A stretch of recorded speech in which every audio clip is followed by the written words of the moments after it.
Welcome to DRB's Tunnel Solutions training. In this video, we're going to take a look at the Patheon point of sale. Let's get started. We're first going to start off with logging into your point of sale. When you first come to a Patheon point of sale, you'll be brought to the Patheon login screen. Here, if you have a username and password, you can type that in order to log in. Keep in mind, you can also log in via a barcode or a barcode and PIN combination. Now that we're logged into the Patheon system, let's take a look at the menu options. First, you'll notice that you have a connected dialog at the top of the screen.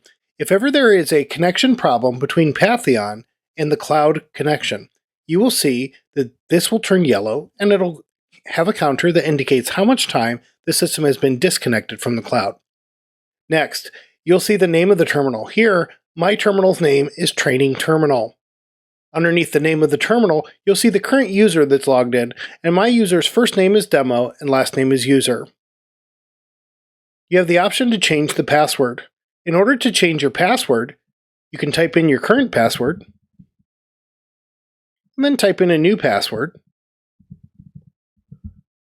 and confirm that same new password. If we validate that that's correct, you can click Save and the system will automatically log you out. You can then immediately log in using the new password.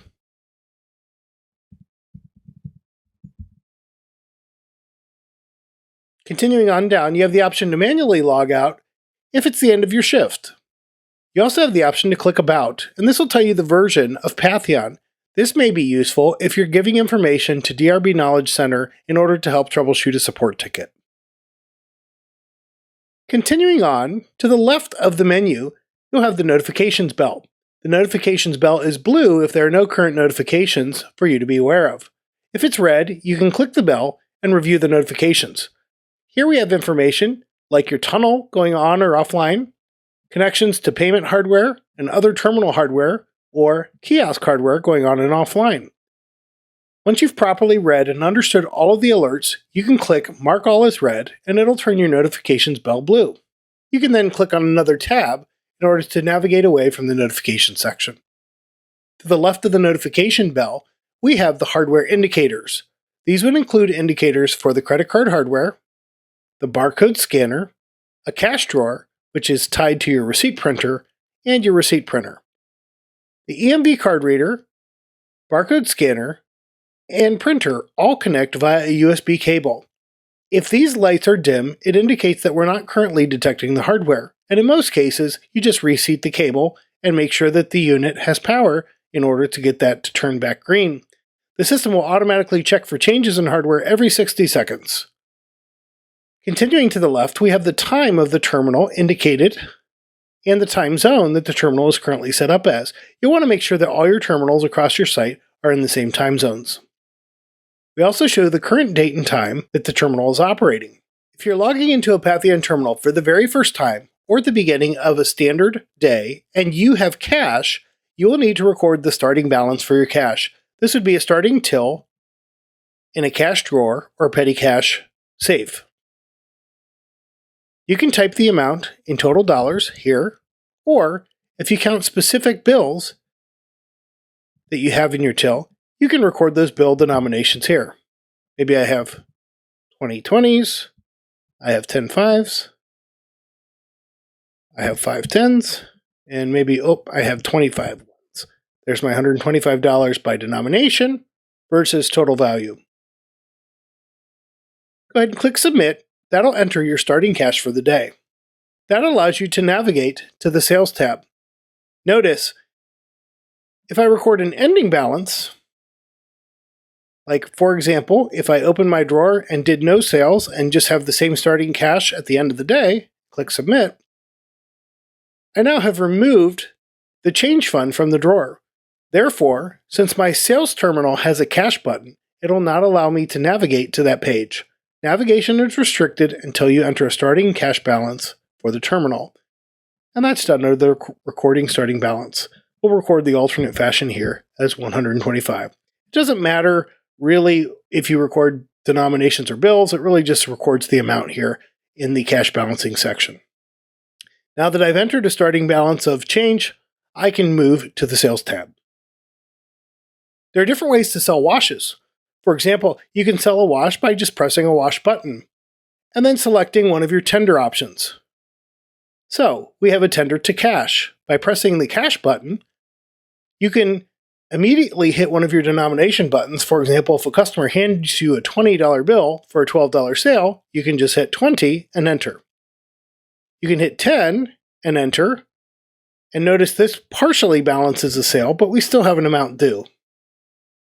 So you can do individual bills as they give them to you, or if you count up the amount, say they give me a $5 bill, I can type that amount in here as well and press enter. If you make a mistake with cash tendering, you can always hit the clear button to start over. We'll go ahead and cash this sale out at $20. Since the sale was $12 and we tendered a $20 bill, it shows me the change due. At this point, my drawer would have opened, and I would make the change out of the change fund that I entered at the start of the day. If at any time there's no sale but you need to access the change fund, for example, making coin change for a customer, you can press the Open Register button. That will pop the cash drawer. Keep in mind that the cash drawer must be physically unlocked with a key in order to pop if you are manually locking the cash drawer each day. Usually, the cash drawer is locked by a solenoid, and that solenoid will pop when the sale is tendered out normally to cash. An alternative way to sell a wash would be to type the name of a wash. For example, I can type in better and put a better wash in that way. It's the equivalent of pressing the better wash button. You'll notice to the left of the wash there is the red X, and that will remove a single item from the sale. If there's a problem entering the wrong wash, you can hit the X and select the correct wash. You'll also notice that the system will prevent you, for example, if I put my best wash in here and then try to sell something like a Mega Shine, which may be included in the best wash, the system will give me an invalid entry option. It's basically saying I'm not going to allow you to charge for an a la carte item for a service that is already included with the best wash. So the system should prevent you from making mistakes and overcharging the customer. I'm going to go ahead and put a good wash in and add my a la carte options. You'll notice that the individual a la carte options can also be removed in any order. And if you have a problem with the entire sale, you can press Clear Cart. Underneath the cart area, we have 3 additional buttons. The first button is for an open refund. In order to create a refund, you have to select the reason why you're giving a refund to the customer. You'll type in the amount or select an amount from the denominations here, and then you will select cash, credit card, or card on file for one of your existing plan customers in order to refund back to the customer. If you press cash, the cash drawer will pop and allow you to give change of $10 to the customer. If you refund to credit card, your card terminal will activate and you need to dip your card into the credit terminal. If you refund to card on file, for example, you have to select the customer and select their active card on file in order to submit that refund. You can touch the top to cancel a refund if you selected the wrong credit card. The refund options are configurable by your system. For example, maybe I don't want a generic operator error, I want something more specific as a reason for refunds. I'm able to create reasons for my refunds by scrolling down to the customization section within the Patheon portal. I can then scroll up to my reason management section. Here we have 3 tabs that allow you to create custom reasons for refunds, rewashes, and termination. Here I'll go ahead and add a new refund reason. Maybe I will create operator error, and the reason is wrong change, and that may be a reason why I would do a manual refund. If I want to remove a generic reason, such as operator error, I can confirm the deletion, and when we flip back to my terminal, you'll notice that that reason is gone. Here we'll close out of the dialog and open the refund reason back up, and you'll notice that the new operator error wrong change is available and the generic operator error has now been removed. So we've talked about entering washes. You would select your wash items and your a la cartes from the Wash tab. You'll notice that if your system is configured in such a way where a rewash question is answered yes, here we're back in the Patheon portal. You'll notice that when you add a wash type or you edit an existing wash type, one of the questions that you're asked towards the end of the setup is whether or not you want to automatically show a rewash on the point of sale screen. If this question is answered yes, then a rewash button will automatically be added for you on your sales terminal. I have the question answered yes for my Good Wash, Better Wash, and Best Wash. So when I click the Rewash tab, I have automatically created rewash buttons associated with those different wash levels. I'll go ahead and select the wash. Here you're presented with a rewash reason. Just like the refund, you have a customizable list. And maybe if I decide something like bad wash is too generic, I can flip back to the portal. I'll go to my customization section and reason management and type in a more specific rewash reason.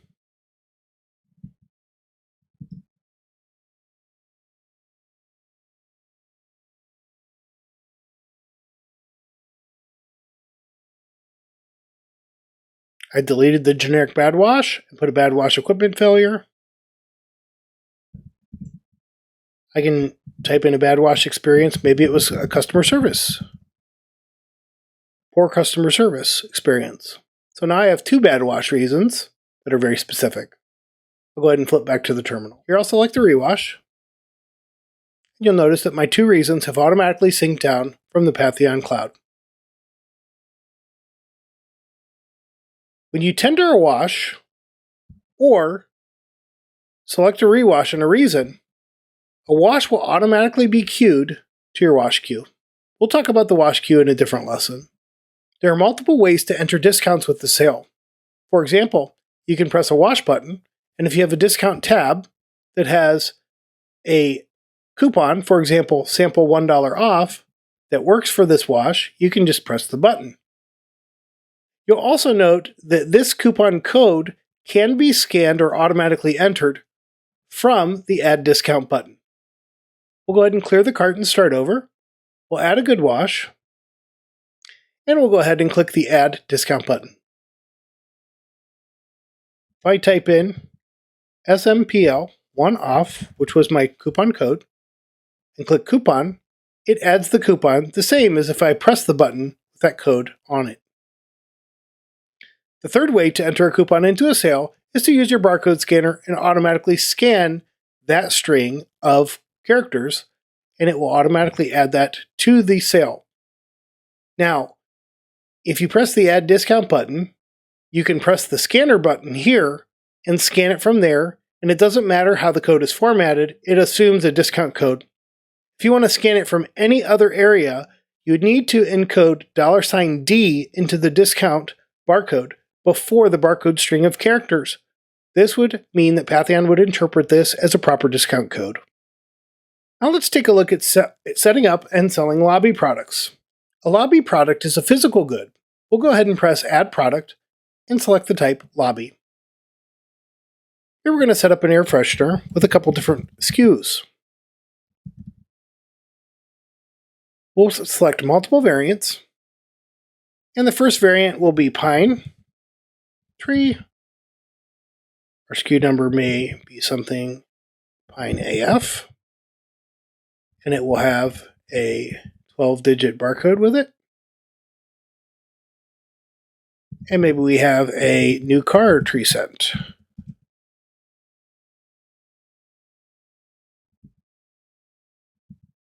We add our SKU number and our barcode. If sales tax is to be applied, we'll select yes, and then we'll select the appropriate sales tax for the product type. We have options to create an open priced or a fixed price product. If all of our air fresheners are the same price, we'll select no to open priced. Tax inclusive is typically only used if you're selling this from a kiosk or something that will generate flat dollar amount change. If we're selling inside and we can make change, we may just say no. Here we'll go ahead and add the price of our air freshener. We can add the profit center where we want those dollars to go. You'll notice that there's also an option to add product photos to the lobby product. The last step of setting up a product is activating the sites where you want that product to be sold. We'll go ahead and select our sites and click Save. The system will automatically create a new tab called Lobby and a new button for that product. We'll go ahead and select the Point of Sale Management. You'll be able to view these steps in more detail in another video. Here, the Lobby tab has been added and the air freshener has been added. When we select the air freshener, it will show us the different SKUs available for that product. Let's go ahead to our terminal and see how that Lobby product looks. You'll notice now, after I've logged out and back in, we have a button here to navigate over to our new Lobby tab. When you have multiple variants, you'll notice that there's a little folder icon, and it treats this as a folder with the different variants on the inside. When we select the variant, it puts that variant into the sale. If we want to sell multiples, since these products allow you to sell multiples in the sale, you can merely select the button over and over again, or if you want to add quantities all at once, you can open the disclosure triangle to the right-hand side, and under Quantity, blank out the quantity and add the quantity that you'd like, and tab off of that item. We now have a line item that has 10 air fresheners at $1.99, and it's automatically updated the subtotal and taxes that we would charge. Now let's take a look at an open-priced lobby product. Sometimes you have a product that may not be a physical good. It may just be an extra charge. For example, we could create an extra dirty charge. We won't have multiple variants, so we don't necessarily need SKU numbers. However, these fields should be filled out with something. They're required fields. You can select No to sales tax because this is going to be an open-priced extra charge that is non-taxable that we want to add to the sale. If it is taxable, you can select Yes to sales tax. For example, if you use a extra product or wax or something like that on a vehicle. When you're setting up an open price variant, you select the open price dialog to Yes and set up a minimum price of at least $1 and a maximum price. And the profit center where those dollars will go to. Go ahead and click Save. We'll activate our open priced option. And this button will show up on the lobby page. Even though it's not a physical lobby good, a lobby is an area where we can add a button with an open price charge. We'll go ahead and refresh the lobby tab by clicking a navigation away and back. You'll notice that the extra dirty comes in. When you select open price products, you'll notice that the dialog creates a number pad automatically for you. It shows you the range of prices that you can use. And if you type something below that range, for example, 50 cents, lets us know that the minimum value is at least $1. And if you type something above, for example, $11, it lets you know that the maximum value is 11, so the submit button does not work. However, if you do type something within the range, such as $5, it's validated and you can submit that charge to the sale. And that's using open price lobby products and quantity lobby products, and also picking lobby products from a multi-variant picker. Ticket books are combinations of unique codes that can be used one time for a wash service. To sell a ticket book, you can either scan or manually type using the manual entry button the ticket book's code. Let me go ahead and grab a sample code. I'm going to test one code that is within the first 5 codes of my ticket book. When you generate the list of codes, keep in mind that your codes are grouped together by 5.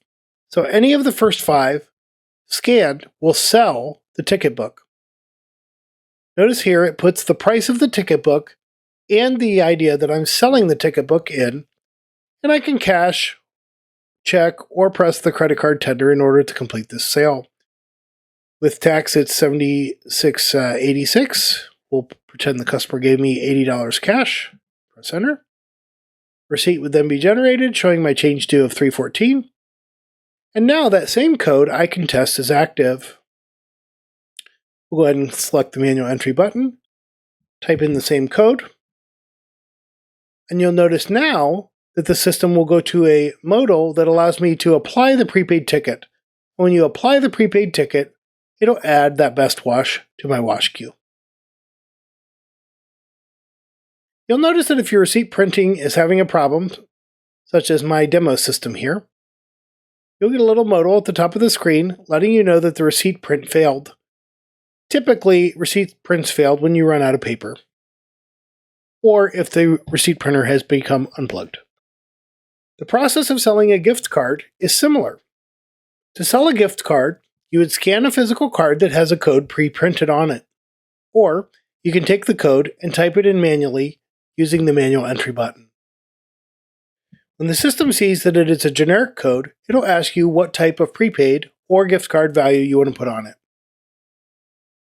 When you select gift card and click Next, you'll then select the denomination of gift card that's available in your system.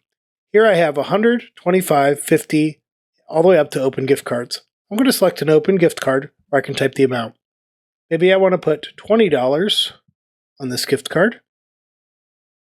It'll then add a $20 charge to my sale, and I can tender it out with cash, check, or a credit card. Go ahead and select cash. My gift card is now active. To check a gift card balance, you'll select the manual entry and type in a gift card code of a gift card that's already been active. It'll give you the current balance, and if it's an open price, you can actually add additional value as well. Puts another charge into the sale.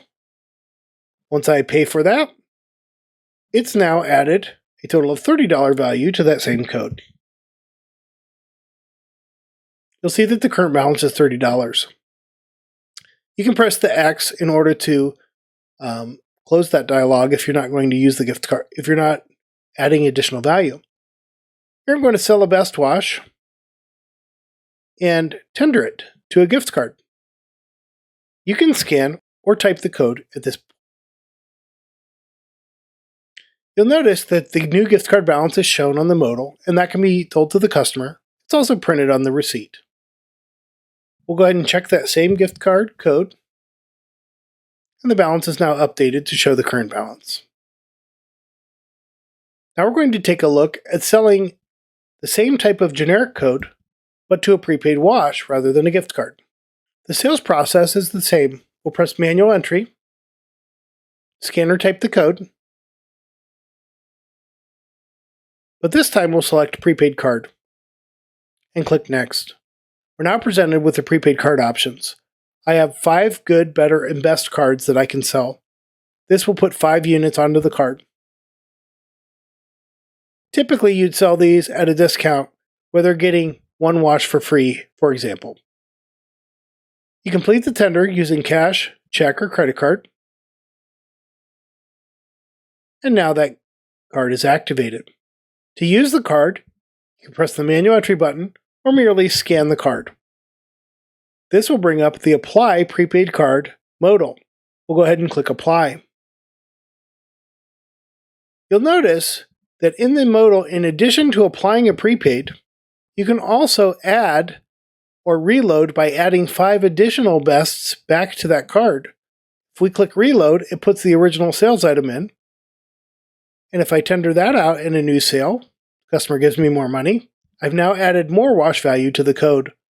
Just like gift cards, I can check my balance in units for my prepaid cards. I have 9 best washes on this prepaid. To use the unit, we would click Apply, which will put a wash into the queue. And when we recheck that card, we'll notice that that unit has been used and our current balance is now 8. When we're out of units, we can reload additional units as well. What you can't do is change from one unit type to a gift card type. You'd have to use a new code in that instance.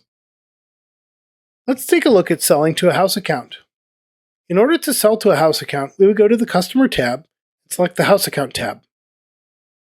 We would select the house account that we want to use, and it would show us the license plate or RFID vehicle of our customer. When we go ahead and click that and click Apply Plan, you'll notice that the items that are able to be purchased by this house account are shown with a little house. Any items they're not able to purchase, such as extras in this current configuration, will not be shown.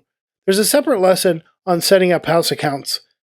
To tender to a house account, you can merely select the item that you want to bill to the account and click the Bill to House Account. Here, the name of my house account is called Sample House Account, so it bills $12 to my Sample House Account.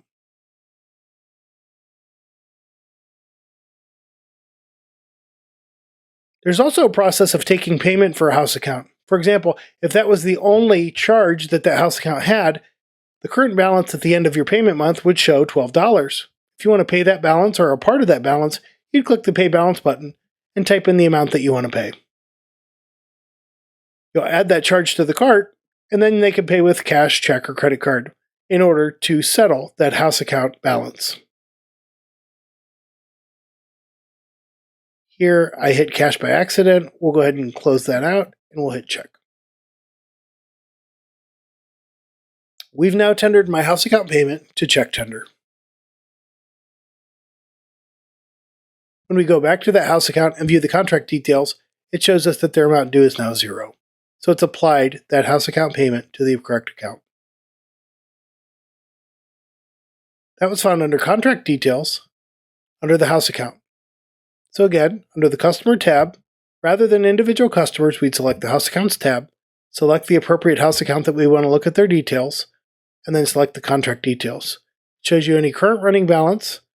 To add a card on file, you can press the Add Card button and dip the credit card. Once it's been validated and tokenized, the credit card information will be shown up here. You can use that card on file to make a payment. Notice we don't currently have a balance for this account, so I'll go ahead and charge a wash. You'll notice here we don't have any products that we could purchase with this account, so this brings up the other portion. We'll go ahead and flip over to our portal, and we'll take a look at that specific house account. We'll go under Plans, House Accounts, and take a look at the City Police. The City Police currently does not have contract details that allows us to purchase washes. So we're going to select a default wash that they get. In this instance, a good wash. And then we will add additional products that they can configure. The options are member paid, house account paid, or restricted. Member paid means that the house account member can pay for any of these things on their own. When we enable all additional products, they're member paid by default. Let's just say that you can purchase a good wash and your specific city police will also pay for something like a tire shine. We'll select tire, select house account paid, and save that as the default configuration for the city police.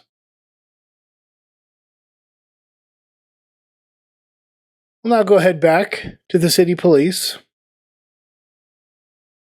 and you'll notice that those products show up that are able to be purchased. We'll select the good wash. Notice my other shine options are showing, however, they're not able to be purchased by this specific house account and billed. So when you press something that is not billed to the house account, it'll show a balance due that you must pay with cash, check, or credit card. All other options in the sale of allowed options, such as the tire shine, will show billed to the city police because they're allowed to be house account paid. We'll go ahead and press the cash, check, or credit card tender to cash out the amount due, and the rest will be automatically billed to the house account at that time. We'll select $3 cash. And now the $15.24 is billed to the house account, $3 was tendered by cash.